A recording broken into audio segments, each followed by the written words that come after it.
ரொம்ப சிறப்பாக 2 மாணவர்கள் வந்து இங்கிலீஷ்லேயே பேசினாங்க. அது இந்த சின்ன வயசுலேயே வந்து அவங்களுக்கு டீச்சர்ஸ் வந்து ஒரு மோட்டிவேஷன் கொடுத்துருக்காங்க. பேரண்ட்ஸ் நம்மளும் பார்த்தீங்கன்னா மாணவர்கள் மீது அக்கறை, அதான் குழந்தைங்க மீது, நம்மளுடைய குழந்தைங்க மீது அக்கறை இருக்கணும்.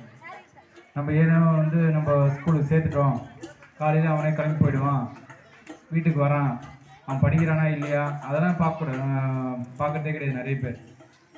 ஃபஸ்ட்டு எல்லா குழந்தைகளும் பள்ளியில் சேர்க்கணும். ஃபஸ்ட்டு நடவடிக்கை எந்த குழந்தையுமே வந்து பள்ளியில் சேராமல் இருக்கக்கூடாது. சரிங்களா? உங்கள் பக்கத்தில் யாருன்னா படிக்கலாம் கூட உடனடியாக வந்து தகவல் வந்து பார்த்திங்கன்னா நம்ம எச்எம் கிட்ட சொல்லுங்கள்.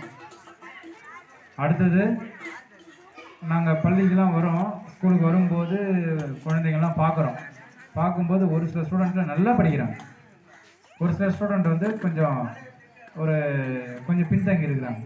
அது ஏன்னு பார்க்கும்போது அதுக்கு மோஸ்ட்லி 95% அந்த ஸ்டூடெண்ட் வந்து பார்த்திங்கன்னா ஸ்கூலுக்கு ரெகுலராக வர்றது கிடையாது. அந்த ஸ்டூடெண்ட்டை மட்டும்தான் வந்து பார்த்திங்கன்னா சரியாக படிக்கிறது கிடையாது. உண்மையிலே நாங்கள் வந்து அவங்க சொல்கிறாங்க அப்படின்னு வந்து நாங்கள் அப்படியே விட்டுற மாட்டோம். அந்த அட்டண்டன்ஸை வந்து வாங்கி பார்ப்போம். 2 நாள் வருவான், 4 நாள் லீவ் போடுவான். அது மாதிரி அந்த பழக்கத்தை வந்து முதல்ல அந்த குழந்தைங்களுக்கு வந்து உருவாக்கி தராதுங்க. ஏன்னா இது வந்து தொடக்க கல்வி. 1ஆவதுலேருந்து 5ஆம் வகுப்பு வரைக்கும் படிக்கிறது என்ன படிக்கிறாங்களோ அதை தான். ஏன்னா 5இல் விளையாதது 50இல் விளையாது. அது மட்டும் இல்லாமல் 1ஆவதுலேருந்து 5ஆவது வரைக்கும் இருக்கிற சிலபஸ் வந்து பெரிய இந்த சிலபஸ்லாம் கிடையாது. அது எல்லாமே வந்து பேரண்ட்டுக்கே வந்து தெரியும். மெயினாக வந்து சின்ன சின்ன வார்த்தைகள் படிக்கிறது, வாக்கியங்களை படிக்கிறது, எழுத்துக்கள் சொல்கிறது, அதை மாதிரி தான். அதை ஸ்கூலில் சொல்லித்தரத்த நீங்கள் வந்து வீட்டில் வந்து என்னன்ட்டு நீங்கள் கவனிச்சிங்கனாவே அவன் வந்து நல்லா படிப்பான். இந்த தொடக்க கல்வியில் அந்த பேஸ்மெண்ட் மாதிரி, ஒரு வீடுக்கு எப்படி பேஸ்மெண்ட்டோ அது மாதிரி இந்த தொடக்க கல்வி வந்து அவனுடைய எதிர்கால படிப்புக்கு ரொம்ப ஒரு அடித்தளம் தான் வந்து பார்த்திங்கன்னா இந்த தொடக்க கல்வி.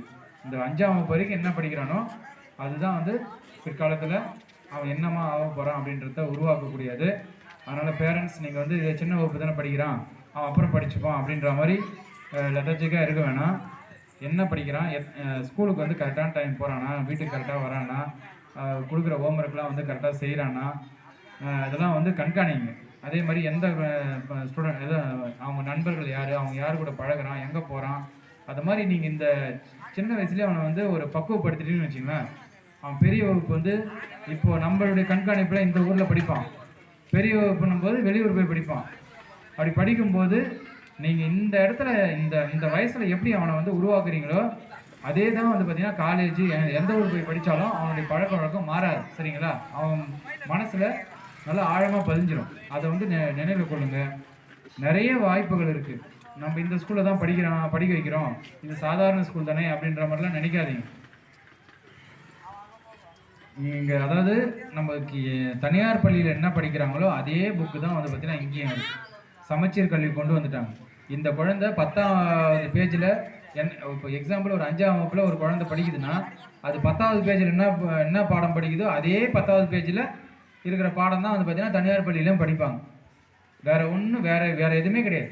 இங்கேயாச்சும் நிறைய திறன்களை இப்போ நீங்கள் வந்து ஒன்றும் இல்லை, இந்த ஆண்டு விழாக்கே ஒரு தனியார் பள்ளினா உங்ககிட்ட 5000 10,000 வாங்கிடுவாங்க.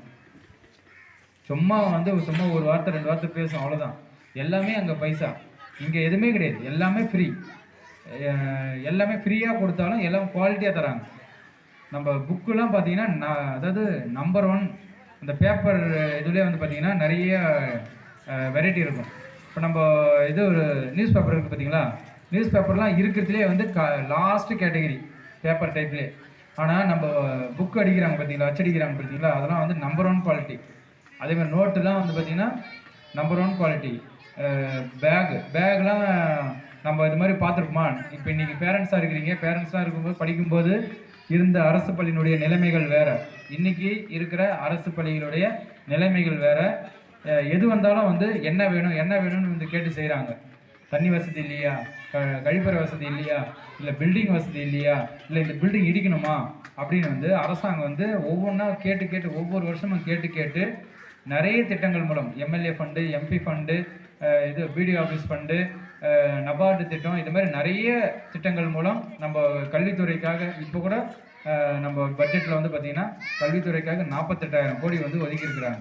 ஏன்னா நம்ம எஜுகேஷன் டிபார்ட்மெண்ட் வந்து நம்ம வந்து நிமிர வச்சுட்டோம்னா மற்ற எல்லா துறையுமே வந்து பார்த்தீங்கன்னா நிமிர்ந்து வைக்கலாம் அப்படின்ட்டு தான் வந்து பார்த்தீங்கன்னா ஆட்சியாளருடைய கருத்து. அதனால் நம்ம குழந்தைகளுக்கு தரமான ஒரு கல்வியை வந்து கொடுக்கணும். அந்த தரமான கல்வி கொடுப்பதற்கு நம்ம அரசாங்கமும் சரி, நம்முடைய டீச்சர்ஸும் சரி ரெடியாக இருக்கிறாங்க. நீங்கள் செய்ய வேண்டியது ஒன்றுமே கிடையாது.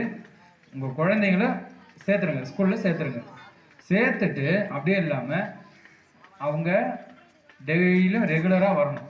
அவங்க சும்மா அவங்க அடம் பிடிக்கிறாங்க, அழுகுறாங்க, இல்லை ஊருக்கு கூட்டு போயிடணும் அப்படின்லாம் இல்லாமல் ஸ்கூலுக்கு ரெகுலராக அனுப்பிச்சிட்டிங்கனாவே நல்லா படிப்பாங்க.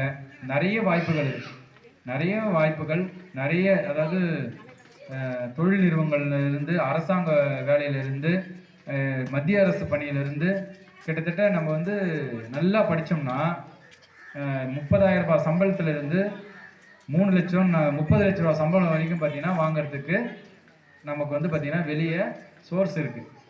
அது எல்லாமே நம்மக்கிட்ட இருக்கிற திறமை தான். அப்போது கல்வி தான் வந்து ரொம்ப முக்கியம். நம்ம இன்றைக்கி வந்து எப்படி இருந்தாலும் ஏதோ ஒரு ஏழ்மையான வீட்டில் கூட பிறக்கலாம், அது ஒன்றும் தவறு கிடையாது. ஆனால் நம்மளை மேலும் உயர்த்துவதற்கு கல்வி தான் வந்து ரொம்ப முக்கியம். நானும் வந்து பார்த்திங்கன்னா ஒரு ஊராட்சி ஒன்றிய நடுநிலைப்பள்ளியில் தான் படித்தேன், களக்காட்டூர். அந்த ஸ்கூலில் எனக்கு டீச்சராக இருந்தவங்க தான் இவங்க, சரிங்களா. இன்றைக்கி அவங்களுக்கே வந்து நான் ஒரு அதிகாரியாக வந்திருக்கேன்னா அது நம்ம இந்த இடத்துல நிற்க வைக்கிறதுனா அது வந்து எது கல்வி தான், சரிங்களா. அதனால் அது மாதிரி விஷயங்களை குழந்தைகளுக்கு வந்து சொல்லுங்கள். அது மாதிரி அவங்களுக்கு நிறைய திறமை இருக்கும், விளையாட்டில் இருக்கும், எல்லாமே வந்து நம்ம மோட்டிவேட் பண்ணணும். விளையாட்டும் வந்து பார்த்திங்கன்னா சாதாரண விஷயம் கிடையாது. இப்போ கூட செஸ்ஸு விளையாட்டில் குகேஷ் அப்படின்ற ஒரு ஸ்டூடெண்ட் வந்து பார்த்திங்கன்னா உலக அளவில் வந்து மாஸ்டர் பட்டத்தை வந்து பெற்றார், வின் பண்ணதுனால அவருக்கு வந்து எவ்வளோ நம்ம அரசாங்கம் அது வின் பண்ணது ஒரு பெரிய